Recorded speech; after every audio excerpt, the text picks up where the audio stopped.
voorreg om hierdie week by Inspireer saam te reis rondom die tema God is by jou. Ek lees vir ons Matteus 1 vers 23 in die Nuwe Lewende Vertaling. Die maagd sal swanger word, sy sal aan 'n seun geboorte gee, en die mense sal hom Immanuel noem.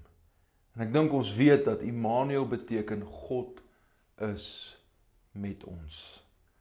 God is met ons.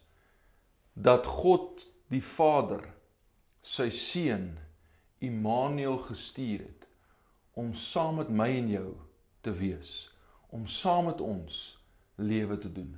En vandag wil ek jou herinner, ongeag ons gevoelens baie keer, ongeag die seisoene waardeur ons gaan, God is nog steeds vandag Immanuel. Hy is God met ons. Hy wil lewe doen saam met ons. En wanneer ek en jy kies om sy groot uitnodiging te aanvaar, wat sê, kom na my toe, kom na my toe. Ek wil in verhouding met jou staan, ek wil lewe saam met jou doen. Begin ons eers ontdek, dat lewe, ware lewe, is net te kry in Immanuel, God met ons. Kom ons bid saam.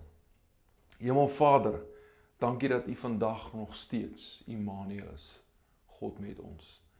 En daar is geen groter wonderwerk in hierdie lewe, as dat die Skepper God saam met ons lewe wil doen nie. Ons eer U vir U liefde, ons eer U vir genade onbeskryflik groot.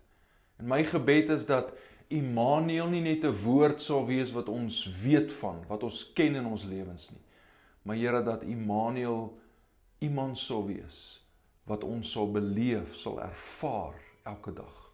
God is met ons. Hy los ons nooit alleen nie. Ons eer U daarvoor, in Jesus se mooi naam. Amen. Cheers.